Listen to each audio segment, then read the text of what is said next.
పల్నాడు జిల్లా అమరావతి మండలం మద్దూరు గ్రామ రైతులు రెండో దశ ల్యాండ్ పోలింగ్ కు సహకరించి ఒక్కరోజే 303 ఎకరాల భూమిని ప్రభుత్వానికి అప్పగించారు. పెదమద్దూరులో మంత్రి నారాయణ ల్యాండ్ పోలింగ్ ప్రక్రియను ప్రారంభించారు. స్థానిక ఎమ్మెల్యే భాష్యం ప్రవీణ్ తో కలిసి రైతుల నుంచి ల్యాండ్ పోలింగ్ కు అంగీకార పత్రాలను తీసుకున్నారు. పెదమద్దూరులో మొదటి రోజే 30% భూమిని ల్యాండ్ పోలింగ్ కు ఇచ్చారు. ఇక 2014-19లో లేఅవుట్ ప్లాన్, మాస్టర్ ప్లాన్, రోడ్ల డిజైన్ చేయడానికి ఆలస్యమైంది. ప్రభుత్వం మారగానే మూడు ముక్కలాట ఆడి రైతులను వైసీపీ ప్రభుత్వం చిత్రహింసలు పెట్టింది. గత ప్రభుత్వం నిర్వాకంతో సమస్యలు అధిగమించేందుకు 8 నెలల సమయం పట్టింది.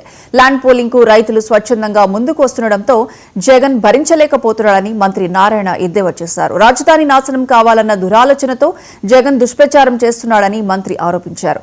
జగన్ ఎన్ని ప్రయత్నాలు చేసినా అమరావతి ఆగదని మంత్రి నారాయణ స్పష్టం చేశారు.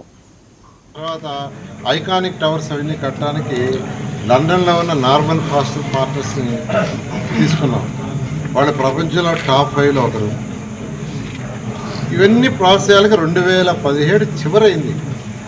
అమరావతి క్యాపిటల్ సిటీలో 2015 జనవరి 1 నోటిఫికేషన్ ఇస్తే 2017 చివరికి యాక్చువల్గా టెండర్లు 48,000 పిలవటం, 9,000 కోట్ల రూపాయలు ఖర్చు పెట్టడం జరిగింది. అయితే ఇదంతా కేవలం ఎలక్షన్స్కి ముందు 1 ఇయర్లో జరిగింది. మరొక 2 సంవత్సరాలు కంటిన్యూ అయింటే అమరావతి రాజధాని అప్పుడే అయిపోయిండేది. అప్పుడు జగన్మోహన్ రెడ్డి గారు మాట మార్చుండాడు. ఎందుకంటే 2014-19లో అసెంబ్లీలో ఆయన కూడా చేయెత్తాడు, అమరావతి క్యాపిటల్ సిటీ 30,000 ఎకరాల అమరావతి కావాలని. కానీ ఎలక్షన్స్ అయిపోయి ప్రభుత్వం మారంగానే మాట మార్చి 3 ముక్కలు ఆటాడాడు. ఆ 3 ముక్కలు ఆటాడి రాజధాని ఎక్కడ లేకుండా వచ్చేసి రైతు సోదరులను ఎంతో ఇబ్బంది పెట్టి జైళ్ళని, కోర్టులు, పోలీస్ స్టేషన్లు రకరకాల చిత్రహింసలు పెట్టారు.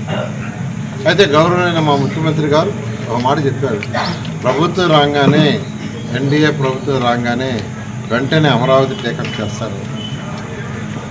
అమరావతిని అన్న ప్రకారమే ప్రభుత్వం రాగానే టేకప్ చేయడం జరిగింది.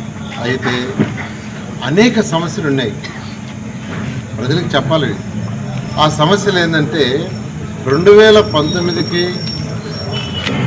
ప్రభుత్వం మారేటప్పటికి 3,000 కోట్లు కాంట్రాక్టర్కి ఇవ్వాలి.